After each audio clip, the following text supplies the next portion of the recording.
दोस्तों इंस्टाग्राम ने young users के लिए टीन अकाउंट का फीचर भी लॉन्च कर दिया है जो कि एनहेंस करेगा यंग यूजर्स की सेफ्टी और प्राइवेसी को, जो कि 18 साल से कम उम्र के हैं उनके लिए प्राइवेसी सेटिंग दूसरी होगी, उनका मैसेजिंग रिस्ट्रिक्शन भी होगा, इसी के साथ साथ कंटेंट फिल्टरिंग भी होगी और वर्ड्स को ब्लॉक भी किया जाएगा। कुछ ऐसे जो अभद्र वर्ड्स होते हैं उनको ब्लॉक कर दिया जाएगा। पेरेंटल कंट्रोल इसके ऊपर रहेगा, एज वेरिफिकेशन होगी, टाइम लिमिट होगी कि इतने टाइम तक ही वो इंस्टाग्राम चलाएंगे। उसके बाद में उसमें स्लीप मोड भी होगा कि भैया सो जाओ, सोने का टाइम हो चुका है, और ऊपर से उनके पेरेंट्स उनकी मॉनिटरिंग कर सकते हैं और इसी के साथ साथ सुपरविजन भी कर सकते हैं कि बच्चा कैसे क्या कर रहा है। दोस्तों डोनाल्ड ट्रंप ने ताइवान के बारे में कुछ ऐसा कह दिया कि जिसके बाद में ताइवान भी नाराज होकर अब यूएस को रिप्लाई दे गया। दरअसल ट्रंप ने कह दिया कि भैया सेमीकंडक्टर इंडस्ट्री अब ताइवान ने टेक ओवर कर ली है और मैं वही सेमीकंडक्टर इंडस्ट्री वापस यूएस के अंदर लेके आना चाहता हूं। जिसके बाद में ताइवान थोड़ा सा नाराज हो गया और उन्होंने कहा कि भैया ये जो सप्लाई है सेमीकंडक्टर की उसका हम भी एक पार्ट है पूरी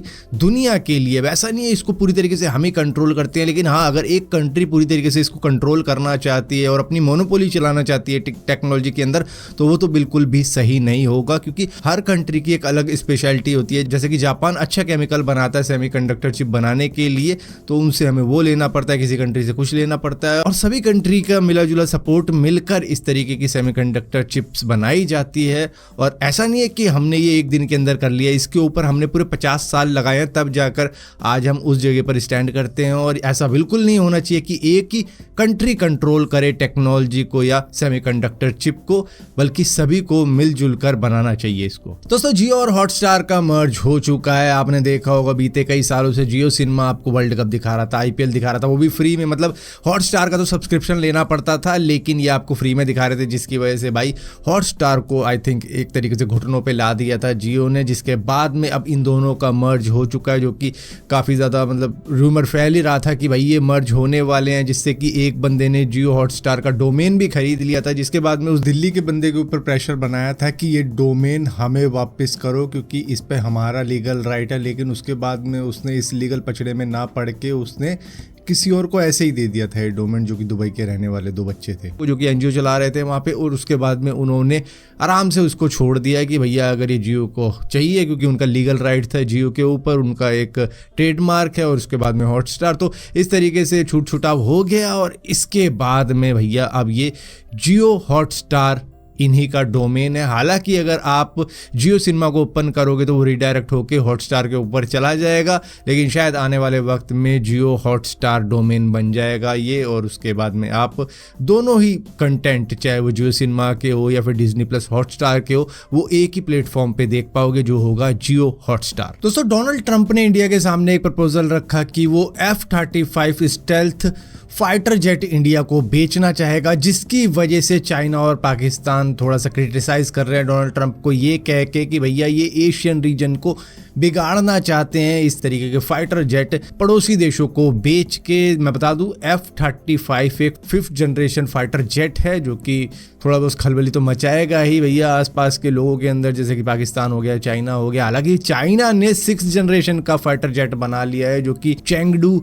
J-36 है और बताया जाता है कि इसका कोई मैच नहीं है। लेकिन फिर भी चाइना को लग रहा है कि यार ये कौन सी डील करने जा रहा है इंडिया। लेकिन एक्चुअली में अगर ये डील होती भी है ना तो उसमें कई साल लग सकते हैं, लेकिन इंडिया को ज़रूरत है 100 फाइटर जेट की। और अगर F-35 की बात की जाए तो ये काफ़ी ज़्यादा एक्सपेंसिव है और इसकी मेंटेनेंस भी काफ़ी ज़्यादा भारी भरकम रहेगी। तो इंडिया शायद इसको बाय ना करे अनलेस वो टेक्नोलॉजी ट्रांसफ़र ना करें। अगर मतलब टेक्नोलॉजी ट्रांसफ़र करते हैं वो F-35 की, तो खैर इंडिया भी यहाँ पर बना सकता है उसको और मॉडिफाई कर सकता है। हालांकि इंडिया मॉडिफाई करेगा ही अगर वो बाय करता भी, हालांकि वो ज़्यादा बाय नहीं करेगा, और अगर जितने भी बाय करेगा वो अपने डोमेस्टिक वेपन्स के लिए उसको मॉडिफाई करेगा। और मेन मुद्दा तो यही है कि इंडिया बाय करेगा भी या नहीं करेगा, क्योंकि मेन है टेक्नोलॉजी। अगर टेक्नोलॉजी नहीं मिलती तो भैया फिर वही है कि उसी से बाय करते रहो, मेंटेनेंस भी उसी से करवाते रहो, वो इंडिया को काफ़ी ज़्यादा महंगा पड़ेगा। हालांकि इंडिया भी अपने खुद के फाइटर जेट बनाता है, जिसमें से तेजस एक है, और इसी के साथ साथ वो उसको एडवांस भी करता चला जाएगा शायद आने वाले वक्त में। लेकिन हाँ, AMCA नाम का एक प्रोजेक्ट है इंडिया का जिसके ऊपर वो काम कर रही है, एडवांस फाइटर जेट है जिसके ऊपर काम चल रहा है, और ये शायद 2028 तक इसका प्रोटोटाइप रेडी हो जाएगा।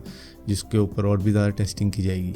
दोस्तों यूएस 2027 के वक्त में अपने एस्ट्रोनॉट को मून पर लैंड करवाएगा, लेकिन चाइना ने भी यहाँ पर कह दिया है कि वो 2030 में अपने एस्ट्रोनॉट को लैंड करवाएगा मून के सरफेस पे, जहाँ पर उन्होंने अपना मून स्पेस सूट भी दिखा दिया है जिसका नाम उन्होंने वैंग्यू रखा है। और इसी के साथ साथ वो रोवर जिसके अंदर इनके एस्ट्रोनॉट बैठ के चांद पर इधर उधर घूमेंगे उसका भी नाम रिवील कर दिया है। तेंसुयुओ करके इसका नाम है, जो कि इनका एक लूनर मिशन होगा करीबन 2030 में। उसके अंदर ये अपने एस्ट्रोनॉट और रोवर दोनों को ही भेजेंगे। उससे पहले पता नहीं कौन कौन से मिशन इनके होने वाले हैं मून के ऊपर, लेकिन ये फुल्ली compete कर रहे हैं यूएस के साथ में, उनके स्पेस प्रोग्राम के साथ में। मतलब चाइना अब कहीं भी पीछे नहीं है यूएस से। दोस्तों वीआई ने अनवील कर दिया है कि वो अपनी 5G की लॉन्चिंग बहुत ही जल्द करने वाला है। करीबन अप्रैल के महीने वो मुंबई से अपनी शुरुआत कर देगा 5G की। हालांकि कई सारी सिटीज़ के अंदर उन्होंने अपना 5G चालू कर रखा है, लेकिन एक बहुत कम स्पेस में चालू कर रखा है। मान लो किसी मॉल के अंदर चालू कर रखा है, किसी बहुत बड़े से